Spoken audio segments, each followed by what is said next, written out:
السلام علیکم۔ یہ میری دوست کی زندگی کی حقیقی کہانی ہے۔ میری دوست نور پڑھی لکھی اور بے حد حسین تھی۔ اس کے بہت سے اچھے رشتہ دار آئے، وہ نور کو فوراً پسند بھی کر لیتے، مگر حیرت کی بات کہ چند روز بعد ہی رشتہ ختم کر دیتے۔ یہاں تک کہ اس کی شادی کی عمر ڈال گئی اور والدین وفات پا گئے۔ اب نور بہت پریشان تھی کہ آخر اس کے ساتھ کیا مسئلہ ہے۔ بالآخر اس نے ایک نابینا سے شادی کر لی۔ شادی کے اگلے ہی روز جو سچائی اسے معلوم ہوئی، اسے سن کر اس کے ہوش اڑ گئے اور وہ فوراً اپنے گھر کو نکل بھاگی۔ کیونکہ سچی کہانی، یہ کہانی حقیقت پر مبنی ہے اور جن خاتون کی حقیقی زندگی سے تعلق رکھتی ہے، میں انہی کی زبانی بیان کر رہی ہوں۔ کہانی میں اصلی ناموں کی جگہ فرضی نام استعمال کیے گئے ہیں۔ کہانی شروع کرتے ہیں۔ نور میرے ساتھ کالج میں پڑھا کرتی تھی۔ ہم نے 4 سال اکٹھے تعلیم حاصل کی۔ وہ کافی ذہین اور خوبصورت تھی۔ ہم لڑکیوں کے گروپ میں بھی وہ اپنی خوبصورت کے باعث سب سے نمایاں دکھائی دیتی تھی۔ پہلی بار جب میں نے اسے کالج میں دیکھا تو میرے دل نے بھی اس کے حسن کی داد دی تھی کہ کس قدر خوبصورت لڑکی ہے۔ پہل جب وہ گھر سے کالج پیدل آ رہی ہوتی تو کئی لڑکوں نے اس کا تعاقب کرنا شروع کیا اور کئی نے تو اس سے دوستی کی خواہش ظاہر کی، مگر وہ اس قسم کی لڑکی نہ تھی۔ غد اس نے پیدل کالج جانا چھوڑ دیا اور پھر اپنے والد کے ساتھ کالج آنے لگے۔ کالج کی تعلیم مکمل ہوتے ہی میری شادی سرگودہ ہو گئی اور میں سسرال آ گئی۔ نور کے والدین نے بھی اس کے کئی رشتے دیکھے مگر کہیں بات نہ بن پائی۔ یوں ہی وہ ماہ سال سرتے ہوئے اور اب اس کی شادی ایک پیچیدہ مسئلہ بن گئی۔ حالانکہ جیسے میں نے بتایا کہ وہ خوش شکل، پڑھی لکھی، خوش لباس اور معصوم صورت کی لڑکی تھی۔ بہت سے رشتے آئے، لوگ اسے پسند بھی کر لیتے، لیکن بات آگے نہ بڑھتی۔ کئی رشتوں پر وہ خود بھی نہ گھونٹ چڑھا دیتی۔ جب تینوں وہ بھی ایسی کر رہی تھی تب بھی اس کے بہت اچھے رشتے آیا کرتے تھے، مگر نور ان رشتوں سے انکار کر دیتی۔ تب بھی اس کے والدین نے بھی سوچا کہ پہلے وہ تعلیم مکمل کر لے، تب انہیں بھی جلدی نہ تھی۔ لیکن شاید ہر کام کی بھی کوئی مدت ہوتی ہے، کیونکہ بعد میں اس کے رشتہ کا معاملہ ایسے بگڑا کہ پھر سلجھ نہ پایا۔ ہوتا یوں کہ لڑکے والے نور کو پسند بھی کر جاتے، مگر بعد میں کوئی نہ کوئی ایسا مسئلہ بن جاتا کہ رشتے سے انکار ہو جاتا۔ اب تو ماں باپ بھی بے حد پریشان تھے، یہاں تک کہ انہوں نے اپنے سے معمولی رشتے بھی دیکھنے شروع کیے، مگر پھر بھی بات نہ بن پائی۔ اب تو نور اور اس کے گھر والوں ہی نہیں، سبھی رشتہ دار بھی حیران تھے کہ آخر اتنی خوبصورت اور پڑھی لکھی لڑکی کا رشتہ کیوں نہیں ہو پا رہا، جبکہ گھر بار بھی اچھا اور اس کے والدین بھی صاحب حیثیت تھے۔ رشتہ داروں نے بھی طرف سے کئی رشتے دکھائے، نور کے والدین نے بھی اپنی طرف سے ہر ممکن کوشش کی کہ بات بن جائے، مگر خدا جانے کیا معاملہ تھا کہ بات بنتے بنتے پھر بگڑ جاتی۔ کئی سال انہی چکروں میں گزر گئے اور پھر رفتہ رفتہ اس کی عمر بھی ڈھلنے لگی۔ بیٹی کو بیانی کی حسرت لیے اس کے والدین بھی ایک ایک کر کے دنیا سے رخصت ہو گئے اور وہ بھائی اور بھائیوں کے رحم و کرم پر رہ گئی۔ بھابیاں اب اس کے ساتھ لڑتی جھگڑتی اور اس کی شادی نہ ہونے کے طعنے دیتی۔ بہن تو اس کی کوئی تھی نہیں کہ جسے اپنے دل کا حال بیان کر سکے، اور بھائیوں کی بھی اب اس کی طرف کوئی توجہ نہ رہی تھی۔ وہ سارا دن خاموش اپنے کمرے میں رہتی۔ ایک بار وہ اپنی دوست شاہین کے گھر گئی تو اس کی بھابی نے ایک عامل کا نام لیا اور ساتھ بہت یقین دہانی کروائی۔ یوں نور جو پہلے ہی مایوسی کا شکار تھی، اپنی دوست کے ساتھ اس عامل کے پاس گئی کہ جو فال نکالتے تھے۔ عامل نے اس کا اور اس کی ماں کا نام پوچھا اور فال نکال کر بتایا کہ تم پر سخت بندش کی گئی ہے تاکہ تمہاری شادی نہ ہو سکے۔ اگرچہ وہ ان سب باتوں پر قطعی یقین نہیں رکھتی تھی اور اس سے پہلے تک وہ عاملوں کو صرف فریب اور فراڈ کے القاب ہی دیتی تھی، لیکن جب اس عامل نے اس کے چند قریبی رشتہ داروں کے نام عزت بتائے اور ساتھ چند رشتوں کی تفصیل بھی بتائی جو اس کے لیے کبھی آئے تھے، تو وہ حیران رہ گئی اور اس کی باتوں پر یقین کرنے لگی۔ پھر ایک روز اس کی دوست شاہین اسے ایک اور جادو ٹونا کرنے والے کے پاس لے گئی جس نے کچھ سفلی عملیات کیے۔ اس نے نور کی کچھ تعویذ بھی دیے کہ اس سے اس پر کی گئی بندش ختم ہو جائے گی۔ وہ دوست کے ساتھ گھر آ گئی اور اس جادو ٹونا کرنے والے کی ہدایت پر عمل کا سلسلہ شروع کر دیا۔ اتفاقاً اسی دوران وہ بیمار پڑ گئی اور پھر مسلسل بیمار ہی رہنے لگی۔ اب اس نے جادو ٹونے والے کے دیے ہوئے تعویذ پینے بند کر دیے اور جو پہننے کو دیے تھے انہیں بھی اتار کر جلا دیا، لیکن اس کے دل میں یہ بات بیٹھ چکی تھی کہ اس کی شادی نہ ہونے کی وجہ سے کسی قریبی رشتہ دار کی کرائی ہوئی بندش ہے۔ خدا جانے ان باتوں میں کتنی حقیقت تھی، مگر وہ انہیں سوچ سوچ کر چڑچڑی اور بد مزاج ہوتی گئی۔ اس کی صحت مسلسل خراب رہنے لگی، اب اس میں خود سری بھی آ گئی تھی۔ اس نے ایک نہیں کئی ڈاکٹروں سے علاج کروایا، مگر اس کی رپورٹس بالکل ٹھیک آتی اور ڈاکٹر یہی کہتے کہ بی بی آپ کو تو کوئی مسئلہ ہی نہیں، پھر وہ آخر کیوں لینی آپ نے اور ہم کس مریض کی دیں؟ وہ اسے طاقت کی دوائیاں لکھ دیتے۔ ابھی اس بات کو 1 سال ہی گزرا تھا کہ اس نے اپنی خرابی صحت اور بندش کے توڑ کے سلسلے میں دوبارہ عاملوں اور وظیفوں بتانے والے کے پاس جانا شروع کر دیا۔ جہاں سنا کہ فلاں جگہ کوئی عامل یا بابا رہتا ہے، وہ فوراً وہاں پہنچ جاتی۔ در حقیقت وہ اپنی شادی اور خراب صحت دونوں سے پریشان تھی۔ عمر ڈھلتے ڈھلتے 42 سال کی ہو گئی تھی اور اب سخت ڈپریشن میں مبتلا تھی۔ اب اسے ذرا ذرا سی بات پر غصہ آ جاتا۔ اس تنگ مزاجی کے سبب بھابھیوں سے روز کسی نہ کسی بات پر جھگڑا ہونے لگا۔ چنانچہ وقت گزاری کے لیے اس نے گھر سے کچھ دوری پر ایک کمپنی میں ملازمت اختیار کر لی۔ اب وہ دوپہر 3 – 3:30 بجے وہاں سے آتی اور تھکن سے چور ہو کر سو جاتی۔ اس تھکن کا ایک فائدہ یہ ہوا کہ اسے نیند آنے لگی اور بے خوابی ختم ہو گئی۔ بلا شبہ اس کا کام اور تھکن اس کی صحت کے لیے بہتر ثابت ہوئے، مگر ان سب کے باوجود اس نے عاملوں پر اعتقاد ترک نہ کیا۔ ایک روز وہ اپنے ساتھ کام کرنے والی ایک عورت کے گھر گئی، جہاں اس کی ملاقات اس عورت کی کزن آسمہ سے ہوئی۔ باتوں باتوں میں نور نے اپنی خرابی صحت کا ذکر کیا تو وہ اس سے مزید پوچھنے لگی۔ پھر آسمہ نے کسی عامل کا ذکر کیا اور یقین والا ہے، بہت لوگ اس کے پاس جاتے ہیں۔ نور نے فوراً اس کا پتہ لیا اور اگلے ہی دن اس عامل کے پاس پہنچ گئی۔ اس عامل نے بتایا کہ نور پر نہ صرف سفلی عملیات کیے گئے ہیں بلکہ اس پر بدروہیں بھی حاوی ہیں اور یہی اس کی خرابی صحت کی وجہ ہے۔ نور پہلے ہی بڑے بڑے ڈاکٹروں، یونانی اور ہومیوپیتھک معالجوں سے علاج کروا چکی تھی اور بہت سا پیسہ بھی خرچ کر چکی تھی۔ عجیب بات کہ اس کی ہر میڈیکل رپورٹ نارمل آتی تھی اور بیماری کا بھی کچھ پتہ نہ چلتا۔ جب وہ کسی عامل کے پاس جاتی وہ یہی پوچھتی کہ کیا کسی قریبی رشتہ دار نے میری شادی پر بندش کروائی ہے، اور ہر بار عامل یہی جواب دیتا کہ ہاں بیبی، تمہارے قریبی رشتہ داروں نے تمہاری شادی اور صحت دونوں پر سخت بندش کروائی ہے، اس لیے تمہارا چہرہ بھی رونق زاد اور بجھا بجھا سا لگتا ہے۔ جب تک اس جادو کا توڑ نہیں ہو جاتا تمہاری حالت بہتر نہیں ہو سکتی اور تمہارے نصیب پر لگی موریں نہیں ہٹے گی۔ یہی باتیں نور کے ذہنی انتشار کا سبب بن رہی تھی۔ اب وہ اس نئے عامل کے پاس ہر ہفتے جانے لگی۔ شاہین کی کزن آسمہ خود بھی وہاں جاتی تھی۔ وہ اپنے نابینا بھائی عامر کے ساتھ جاتی تھی کہ جو 22 برس کا تھا۔ وہ اس کی بینائی کی بحالی کے لیے عمل کرواتی تھی۔ عامر کی آنکھیں بالکل نارمل تھی، مگر اچانک سے اسے نظر آنا بند ہو گیا تھا۔ آسمہ سے کسی نے کہا تھا کہ فلاں عامر سے پڑھائی کرواؤ۔ اگرچہ ڈاکٹروں سے بھی اس کی بینائی کا مکمل معائنہ کروایا گیا تھا، لیکن کوئی مسئلہ سامنے نہ آیا اور نہ بینائی واپس آ سکی۔ آسمہ تعلق لوور مڈل کلاس گھرانے سے تھا۔ وہ خود ایک دفتر میں بطور کلرک کام کرتی تھی۔ ان کے کچھ رشتہ دار خوشحال تھے، مگر ان کی اپنی مالی حالت خاصی کمزور تھی۔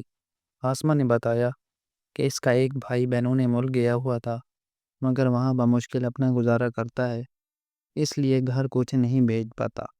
دوسرا بھائی عامر نابینا ہو چکا تھا، جبکہ تیسرا بھائی فاخر ایک معمولی ملازمت کرتا تھا جس سے گھر کا نظام کسی نہ کسی طرح چل رہا تھا۔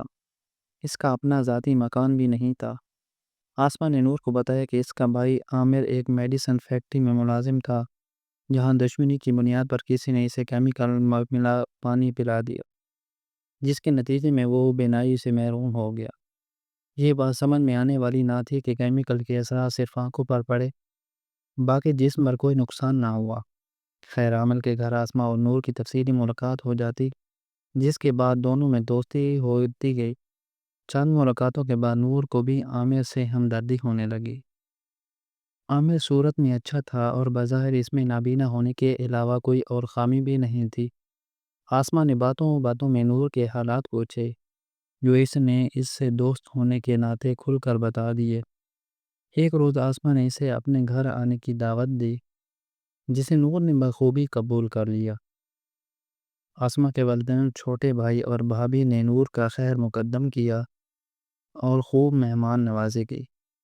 وہ ان لوگوں کے اخلاق سے بے حد متاثر ہوئی۔ وہ 2-3 بار اور ان کے گھر گئی اور وہ اسی طرح خوشی سے اسے ملے، یہاں تک کہ آسمہ کے والدین نے اسے منہ بولی بیٹی بنا لیا۔ وہ خود بھی تو محبت کی پیاسی تھی اور یہاں اسے خلوص محبت ملا، جبکہ اپنے گھر میں وہ تنگ مزاجی اور بھابھیوں کے رویوں کے باعث زندگی سے بیزار رہتی تھی۔ یہاں ان لوگوں کی اخلاق بھری باتوں سے متاثر ہو کر وہ اب اکثر ان کے گھر جانے لگی، مگر ابھی تک اس کے گھر والوں کو اس بات کی کانوں کان خبر نہ تھی۔ وہ آفس کے بعد یا چھٹی کے دن صبح سے شام تک وہاں رہتی اور پھر رات کو 7 بجے کے قریب گھر واپس آتی۔ اگر کوئی پوچھتا کہ کہاں گئی تھی تو شاہین کا نام لے دیتی کہ ہم دونوں ساتھ تھے۔ اس کی بد مزاجی کے باعث بھابیاں بھی اس کے معاملات میں دخل اندازی سے گریز کرتی تھی اور اس کی خود سری کی وجہ سے بھابیوں نے اس سے بالکل لا تعلقی اختیار کر لی تھی۔ وہ ہر کسی کو یہی جواب دیتی کہ میں بالغ ہوں، اپنا اچھا برا خوب جانتی، آپ لوگوں کو میرے معاملات میں پڑھنے کی ضرورت نہیں ہے۔ دوسری طرف آسمہ اب اس پر محبت کا جال پھینک رہی تھی اور چاہتی تھی کہ کسی طرح نور کی شادی اپنے نابینا بھائی سے کروا دے، کیونکہ وہ بھانپ چکی تھی کہ نور عامر سے ہمدردی رکھتی ہے۔ وہ اب نور کو یہ باورہ کرانے کی کوشش کرتی تھی کہ یقیناً لوگ اب تمہاری زیادہ عمر کے باعث رشتے سے انکار کر دیتے ہیں، حالانکہ تم ابھی بھی خوش شکل ہو، مگر اب تمہارے چہرے پر عمر کے آثار نمایاں ہیں، اور دوسرا تمہاری صحت بھی خراب رہتی ہے۔ بہتر ہے کہ تم کسی ایسے شخص سے شادی کر لو جسے تمہاری ضرورت ہو، جس کا تم سہارا بن سکو، اور اگر تم میرے بھائی عامر سے دیکھو، اللہ تعالیٰ نابینا کا سہارا بننے کے عمل کو پسند کرے گا اور اس پر تمہیں بہت اجر دے گا، اور ہم سب گھر والے بھی اس نیکی کی بنا پر تمہاری قدر کریں گے۔ اب آسمہ کے گھر والوں کے علاوہ نور کی عامر سے بھی اچھی شناسائی ہو چکی تھی۔ آسمہ کی بار بار ایسی باتیں دہرانے سے نور سوچنے لگی کہ اگر وہ کسی نابینا سے شادی کر کے اس کی زندگی میں خوشی لا سکتی ہے تو ممکن ہے اللہ تعالیٰ اسے اس بدلے میں صحت و سکون عطا کر دے۔ نور آسمہ کو اپنی دوست سمجھتے ہوئے اپنے گھر کے حالات، جائیداد، بینک بیلنس اور نوکری کی تفصیلات آسمہ بھی بتا چکی تھی۔ وہ یہ بھی کہہ چکی تھی کہ وہ کسی کی محتاج نہیں، آخر بھابھیوں کا دباؤ کیوں سہے جبکہ وہ اپنی کمائی خود کھاتی ہے۔ ایک روز گھر میں بھابھیوں کے ساتھ اس کا خوب جھگڑا ہوا۔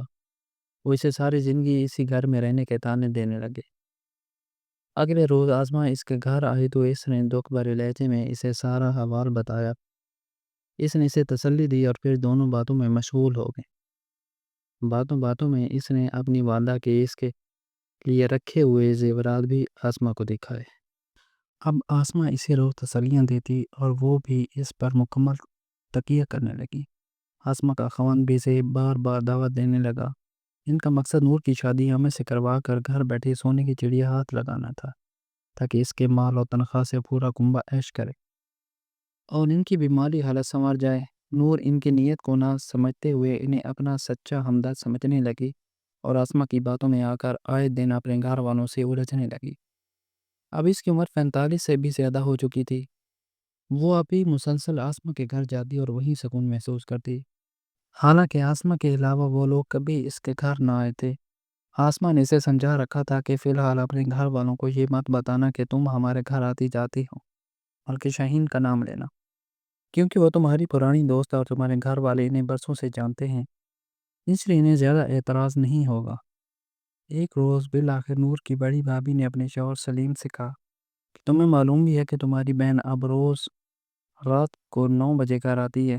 میں تو اسے کچھ کہتی نہیں کیونکہ مجھ سے تو لڑنا جھگڑنا شروع کر دیتی ہے، تم ہی پوچھو اس سے۔ سلیم کو تھا کہ کہیں اس کی بیوی اس سے بھڑکا ہی نہ رہی ہو۔ اس نے بیوی کو جواب دیا کہ ٹھیک ہے، میں پوچھ لوں گا اس سے، تم کیوں پریشان ہوتی ہو؟ بیوی کہنے لگی کہ مجھے ہمارے ایک پرانے محلے دار کی بیوی نے بتایا ہے کہ وہ نور ہماری پڑوس میں آسما کے گھر آتی جاتی ہے، جس کا ایک بھائی نابینا ہے۔ سلیم نے بیوی کو ٹوکتے ہوئے کہا کہ یہ کون سی انوکھی بات ہے، وہ اپنی دوست سے ملنے جاتی ہے تو کیا ہوا، میں نور سے خود پوچھ لوں گی۔ کچھ دن بعد جب سلیم گھر میں ہی موجود تھا اور نور اسی وقت کافی دیر سے گھر واپس آئی، اس نے بہن سے پوچھا کہ آخر تم اتنی دیر کہاں تھی؟ کہنے لگی میں تو شاہین کے گھر گئی تھی، ہم اکٹھے آفس کا کچھ کام کر رہے تھے۔ آسما اس کی کزن تھی، وہ بھی ہمارے ساتھ کام کرتی ہے، آپ چاہیں تو جا کر پوچھ سکے۔ سلیم نے سوچا کہ ان کے ہاں پوچھ کر اپنی ہی بےزتی ہوگی۔ یوں نور کی بات سن کر وہ مطمئن ہو گیا اور بھابھی بھی خاموش ہو گئی، لیکن اسے اپنے میکے کی پڑوسن کے ذریعے اب تمام حالات کی خبریں ملنے لگی، کیونکہ وہ آسما کے برابر میں ہی رہتی تھی۔ جب بھی بھابھی شوہر سے کچھ کہنا چاہتی، سلیم اسے ڈانٹ کر خاموش کروا دیتا۔ اب وہ اپنی دیورانی کو بھی نور کے بارے میں بتانے لگی۔ ایک روز بالآخر نور نے خود ہی کہہ دیا کہ وہ آسما کے نابینا بھائی عامر سے شادی کرنا چاہتی ہے۔ سب حیران تھے کہ اسے کیا ہو گیا۔ بھائیوں نے اسے کافی سمجھایا کہ وہ لوگ مالی لحاظ سے کمزور ہیں اور تم پر عمر بھر ایک نابینا شوہر کا بوجھ آ جائے گا جسے نبھانا اتنا آسان نہیں ہوگا۔ بچوں کی پرورش، گھر کا خرچ، سب کچھ تم پر ہوگا۔ مگر نور اپنی ضد ہر قائم تھی۔ جب اس نے دیکھا کہ بھائی اس کی بات نہیں مان رہے تو اس نے آسما اور اس کے والدین کی موجودگی میں عامر کے ساتھ کورٹ میرج کر لی، جبکہ لڑکی کی طرف سے کوئی موجود نہ تھا اور اس کے اہل خانہ کو اس بات کی خبر تک نہ تھی۔ نکاح کے بعد نور اپنے ایک خالہ زاد کزن ماہرہ کو سب بتا کر اعتماد میں لے لیا اور اسے کہا کہ فی الحال میرے گھر والوں کو شادی کی اطلاع نہ دینا، صرف اتنا کہنا کہ میں ان کے گھر والوں سے مل چکی ہوں، اچھے لوگ ہیں۔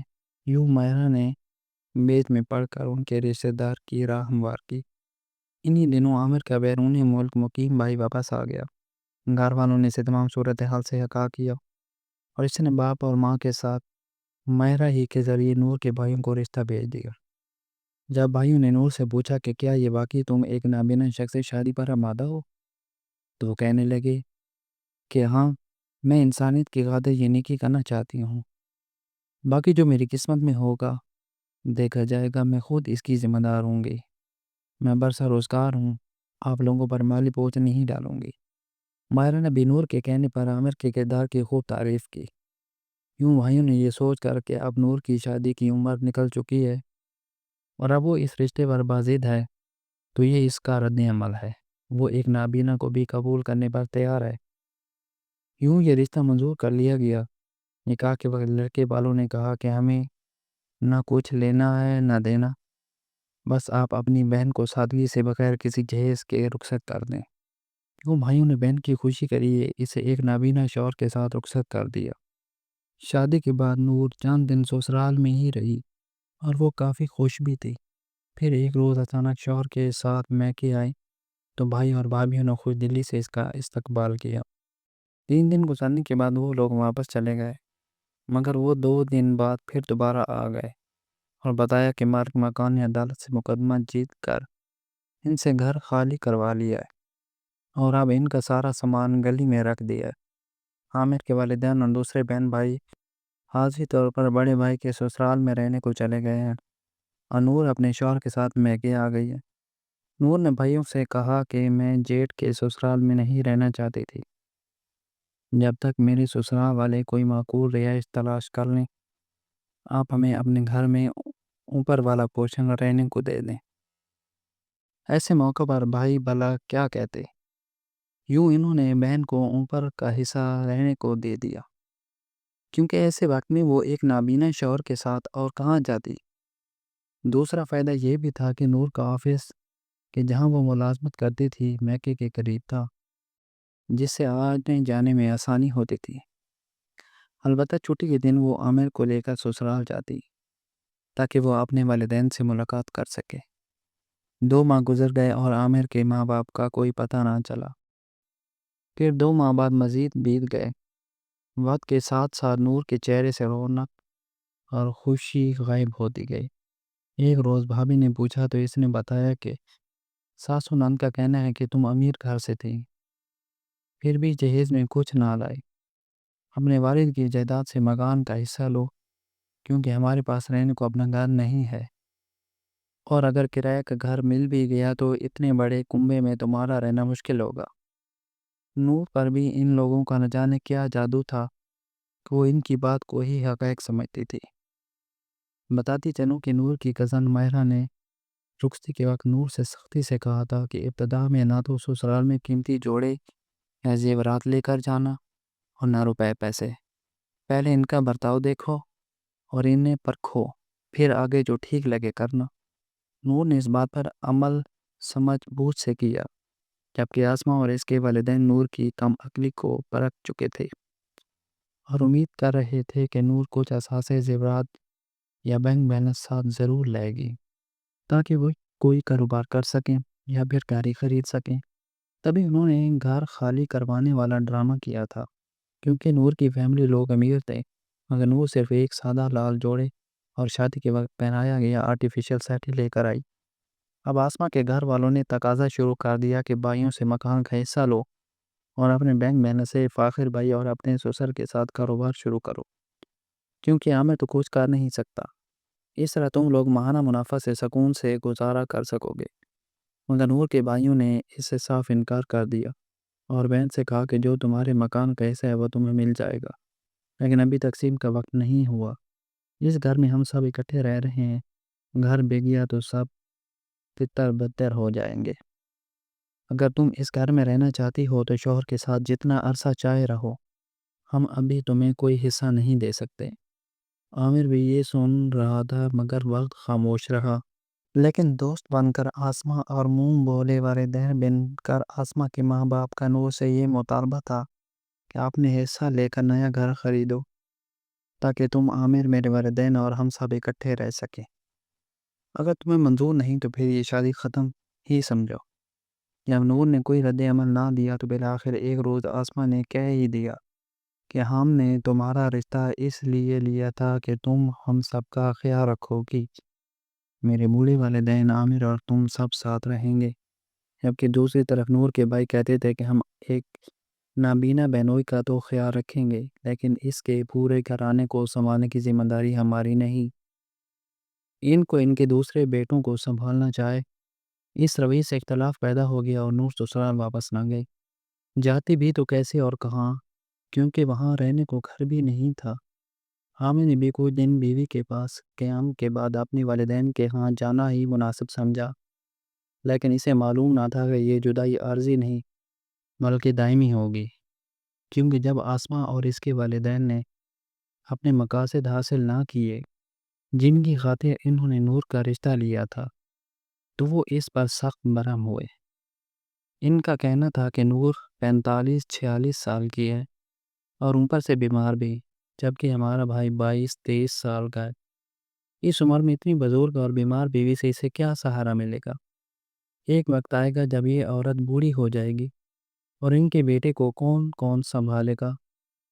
ابھی ہم زندہ ہیں، اسے سنبھالیں گے، لیکن تم لوگ میں برداشت نہیں کریں گے۔ اب نور کو احساس ہو چکا تھا کہ اس نے کسی پر اندھا اعتبار کر کے کتنی بڑی غلطی کی تھی۔ اگرچہ وہ طلاق نہیں چاہتے تھے کیونکہ اسے بھی عامر سے انسیت ہو چکی تھی، لیکن جب اس نے نند و جیٹھ کی شاید قبول نہیں کی تو انہوں نے خود ہی طلاق بھجوا دی۔ یہ سب نور نے مجھے اس وقت بتایا جب میں ایک بار میکے سے اسے ملنے اس کے گھر گئی تھی۔ لگتا ہی نہیں تھا کہ وہ ہی نور ہے۔ 50 برس کی عمر میں وہ 65 برس کی دکھتی تھی، جس کی صحت اب بھی خراب رہتی تھی۔ نور نے رو رو کر مجھے ساری روح داد سنائی کہ جذبات میں آ کر شادی کرنا اس کی غلطی تھی۔ نابینا شوہر کے ساتھ نباہ اس وقت ہی ممکن ہے جب انسان بے غرض ہو، لیکن عامر نے بھی پیسوں کے لیے اس پر دباؤ ڈالنا شروع کر دیا تھا۔ نور نے اپنے اچھے جذبے کی بنا پر اس کا خرچہ برداشت کیا، مگر سسرال والوں نے وہ دن بھی اسے سکون سے برداشت نہ کیا اور اپنی شرائط لاگو کر دی۔ نور نے مجھے بتایا کہ بعد میں اسے معلوم ہوا تھا کہ عامر کچی شراب بناتا اور بیچتا تھا اور اسے خود بھی استعمال کرتا تھا۔ وہی نہ جانے کیسے اس کی آنکھیں ضائع ہو گئیں۔ یہ بات اس کی ایک سسرالی رشتہ دار نے اسے بتائی تھی۔ طلاق کے بعد محلے والوں، ملنے والوں اور رشتہ داروں نے بھی نور کو مجرم سمجھا کہ باوجود نابینا ہونے کے بھی تم نے اس سے شادی کیوں کی؟ تمہیں چاہتے تھا کہ سہاگن کا ڈھونگ نہ رچاتی، یا کم از کم سہاگن کا 4 روز کا کھیل نہ کھیلتی۔ نور آپ پہچاتی تھی کہ جب والدین زندہ تھے تو شروع میں جب اچھے رشتے آتے تھے انہیں خود اپنے معیار کا نہ ہونے کا کہہ کر ٹھکرا دیتی تھی، اور بعد میں شاید اسی کی سزا کے باعث اس کے رشتے کی کہیں بات نہ بن پاتی تھی، جبکہ اس نے عملوں کے چکر میں پڑ کر خود کو ایک ہی نیا ہی روگ لگوا لیا۔ خیر، یہ تو اللہ بہتر جانتا ہے کہ حقیقت کیا ہے۔ بس اللہ پاک سے دعا ہے کہ وہ ہر بہن بیٹی کی نصیب اچھے کرے۔ مزید دلچسپ کہانیوں سے ہمارے چینل کو سبسکرائب کریں۔